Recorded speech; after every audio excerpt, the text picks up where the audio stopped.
in terms of these new concepts. Pressure and temperature are very real properties for a gas, which the pieces of the gas do not have. So systems have properties that their pieces do not have. New properties emerge. To emerge in Turkish is ortaya çıkmak, peyda olmak, zuhur etmek. Okay? New properties emerge as you go from the microscopic to larger and larger systems. So that's the other direction of the arrow. There's reductionism and there's emergence.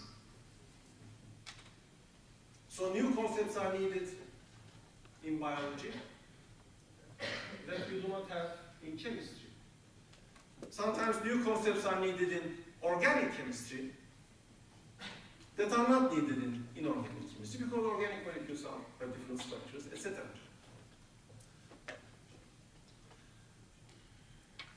This concept of emergence is also a very important part of science.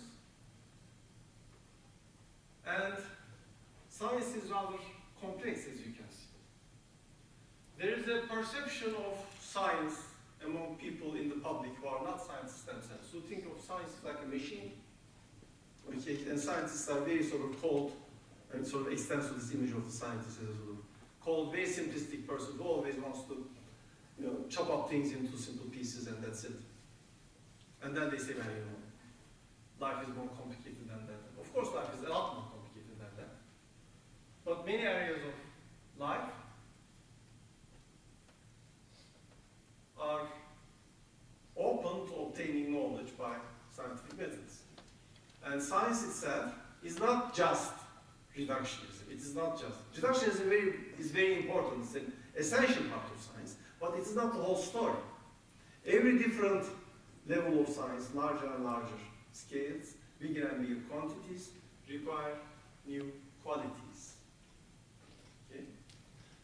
And this was also important in the development of science. Concepts like the atom and the molecule and pressure and temperature, entropy.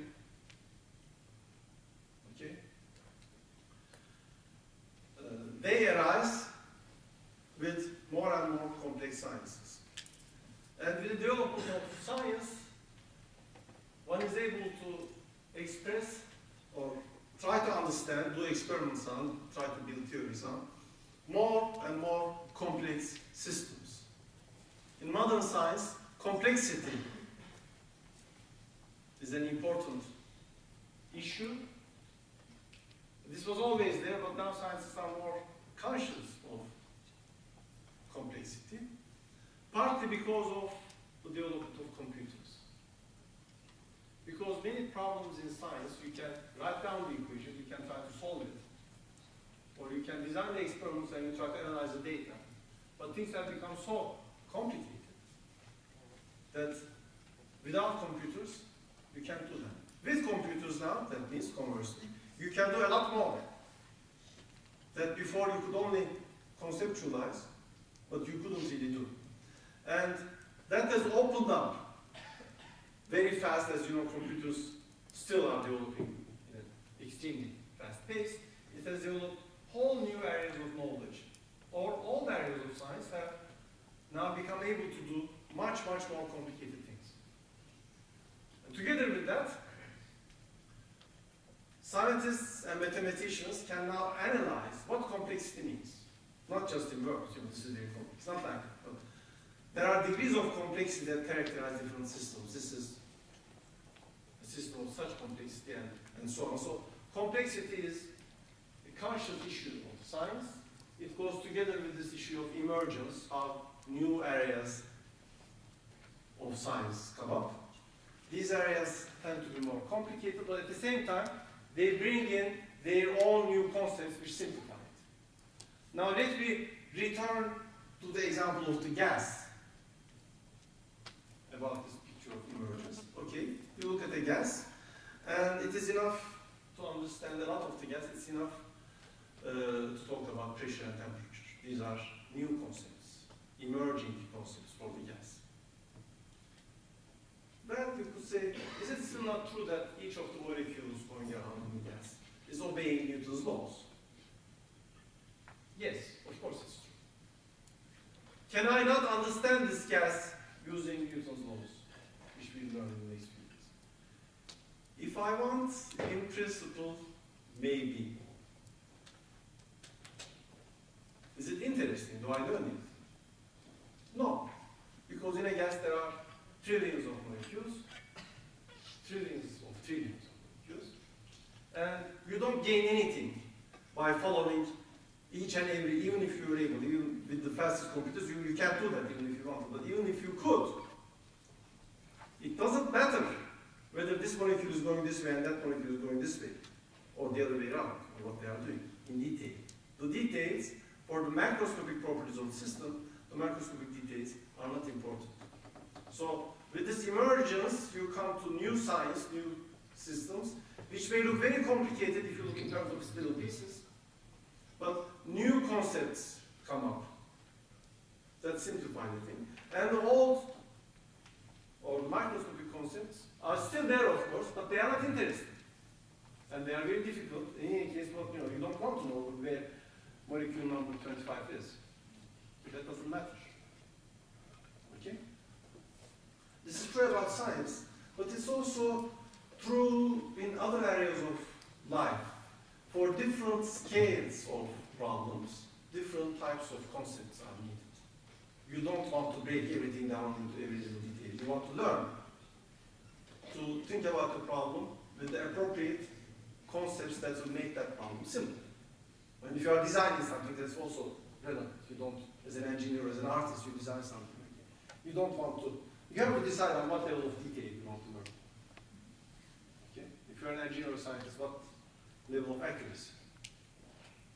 If you're an artist, even, you have to think about the composition of the whole thing and so on. Okay?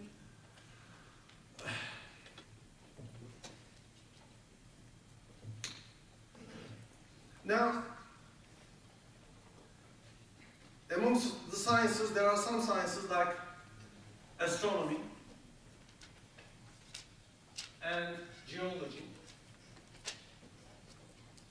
which have a historical, very, very long time span, and extremely far distances are involved, especially in astronomy. So, in these sciences, you cannot do designed experiments. But to get knowledge, you must interact with nature. So what you do is observation.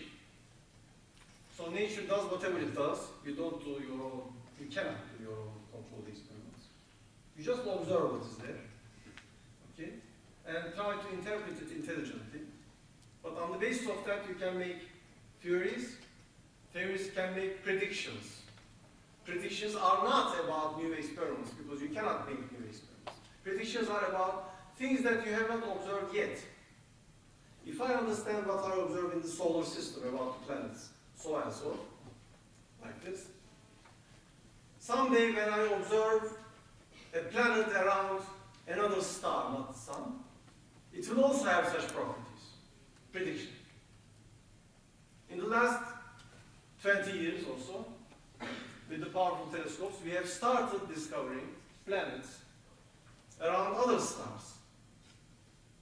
In fact, that's clear that it's quite common. You can only see them in the nearest stars, but planets are common.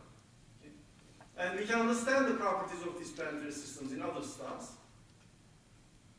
in terms of our theory of mechanics, Kepler's laws, and so on.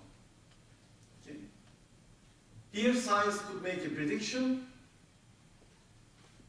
The prediction is testable, not by experiment though, but by new observation. Okay? It's just inevitable because we cannot predict any part of the universe. Then there are also many areas of science where you can, if you want, do the experiment, but you shouldn't. You don't want to, for ethical reasons. For example, in biology, animal experiments of certain kinds are not ethical. Research, clinical research in medicine that involve human subjects must have very strict ethical rules. You are not allowed to experiment on people. In engineering and physical sciences, there are certain types of designs or experiments which are bad for the environment. Okay? So it's ethically wrong, and in some countries it is forbidden by law to do these experiments. So there are situations when you don't do the experiments, even if you could. This consciousness about ethical issues is also something that develops with technology and with time, with civilization. Most societies still are not very conscious about the environment. They weren't aware of it anywhere in the world before, in the 1950s and 60s, in America, in the former Soviet Union.